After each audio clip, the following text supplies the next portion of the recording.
Hello, everyone. Niko here, back for another Sunday recap. This one is a little bit late. This is from January the 9th, prior Sunday to last.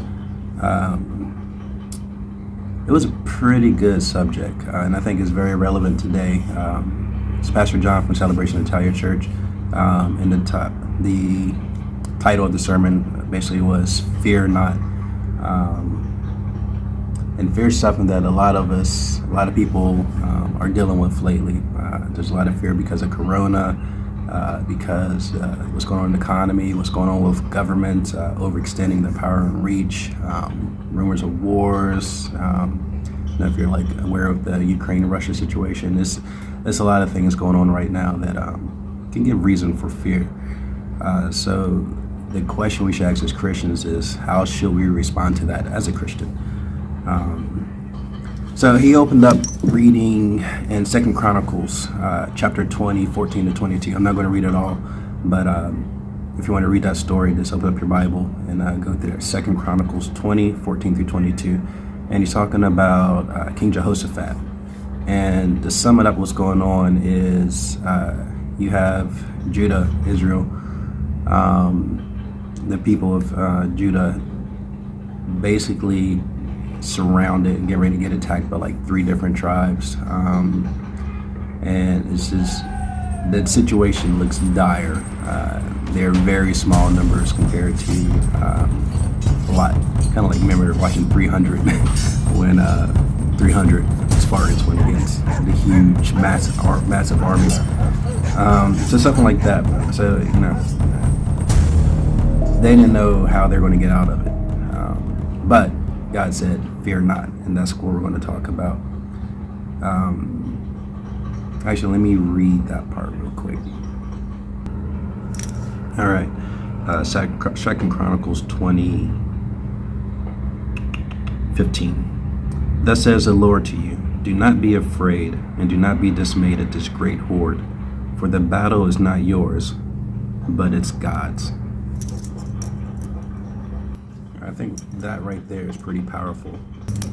So what this tells us is, no matter how bleak things are, maybe how impossible a situation may seem, that as a Christian, our response should always be, fear not, because God is with us. And God tells us the battle is His. I mean, that should relieve a lot of pressure off a lot of us. I mean, it might be yeah, but I'm still having to go through, I'm still having to deal with it. That's true. Because God never promises that we're not going to struggle, we're not going to have pain, we're not going to have suffering. We're actually promised that we are going to have that, but we're also promised that we're going to have joy and peace that goes beyond understanding to get through all that. And we can find our hope and rest assured that in the end, God has victory. So just like when Jehoshaphat was facing those armies, God already told him the outcome. God told him, hey, don't be afraid of these guys. Go down there, and you're not even going to have to do much. I'm going to fight the battle for you, and the battle's already been won. And all King Jehoshaphat had to do is say, all right, Lord, I trust you, and do it. And that's what he did. So the same thing to us. When we run into these situations, when we face these fears, we have to get to the point where we're like, all right, what does God say? And am I going to trust him? And then the answer is yes, just do it, and let's wait for God to do what he says he's going to do.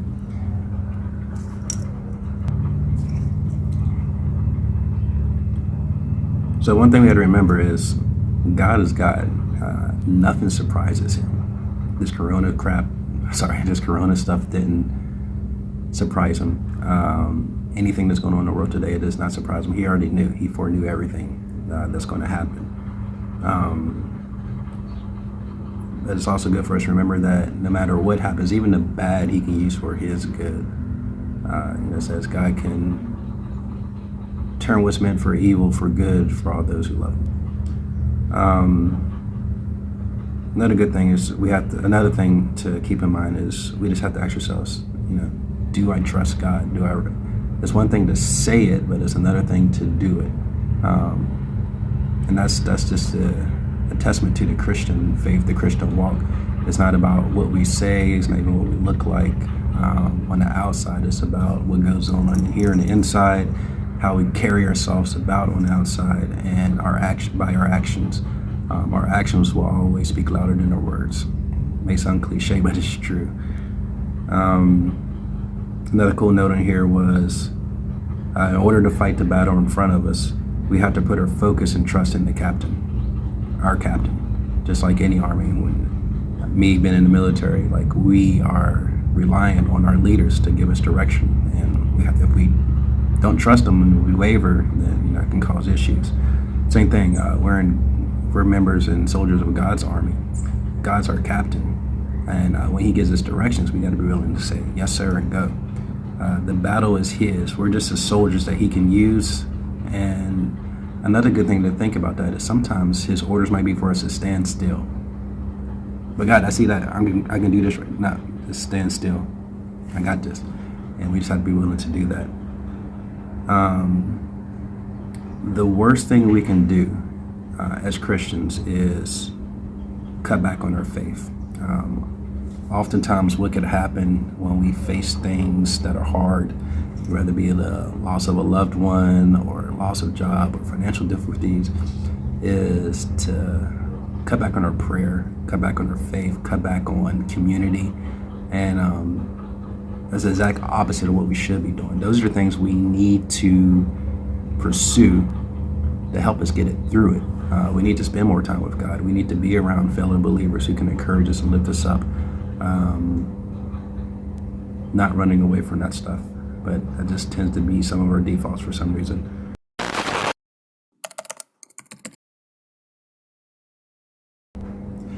And when we do that, what we're actually doing is we're kind of putting our problems, we're making them bigger than God. It's like, what's bigger, what's more powerful, my problems or is God bigger? And it's always going to be the latter. God is always bigger than our problems, so we just got to remember that.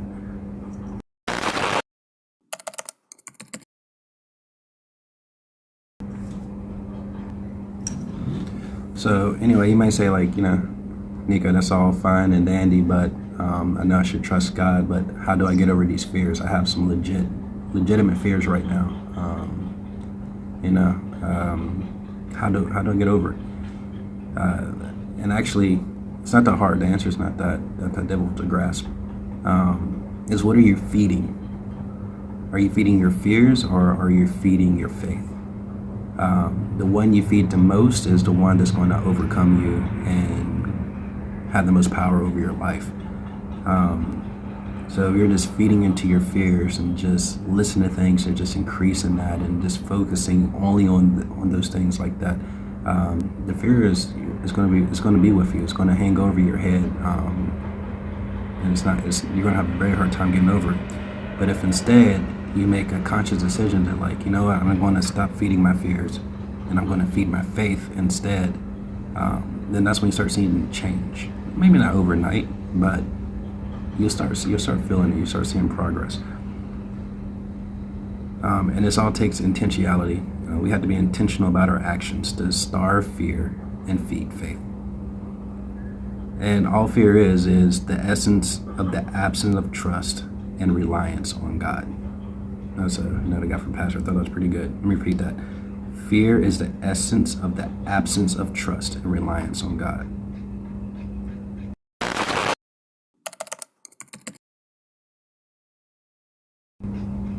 And going back to King Jehoshaphat, what did he do when he was facing these unsurmountable odds?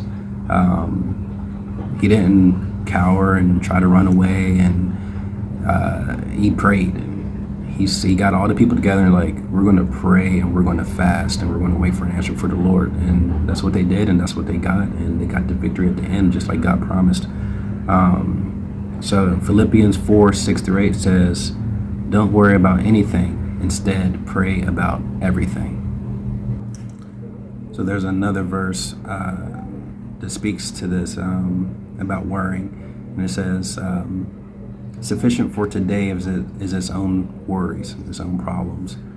Therefore, do not worry about tomorrow, because tomorrow will take care of itself. It doesn't do any of us any good, to just worry about so much what's going to happen tomorrow. That doesn't mean we don't plan for things. And, if we know something's coming up, we don't say, "Oh, it's going to take care of itself." That's not what it's saying, but it's saying like we shouldn't get anxious about things that we can't control. Somebody once told me, control what you can and leave the rest up to God. It's true. We can't control everything, nor would I want to, because if I could, I'd probably mess it up. So I'm glad I have God to rely on to a lot of things.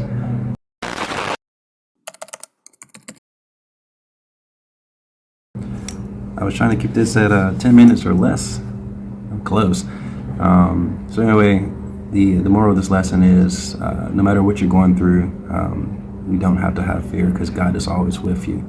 And He's with you if He is with you, meaning that you have decided to give your life to Him and follow Him. Then you don't have to worry, because God is with you. If you haven't made that decision, that's something that you probably should think pretty hard about and consider, because our God is a good God indeed. Okay, that's it for this one. Until I do the next one, thanks for listening. And as always, if you want to add anything or any way I can improve this, just ask to the comments below. And just like it or subscribe or whatever like that, just to be on YouTube if you want to get the next ones when they come out. And I'll try to do these faster, but it's hard. It's kids. All right. Love you guys. Bye.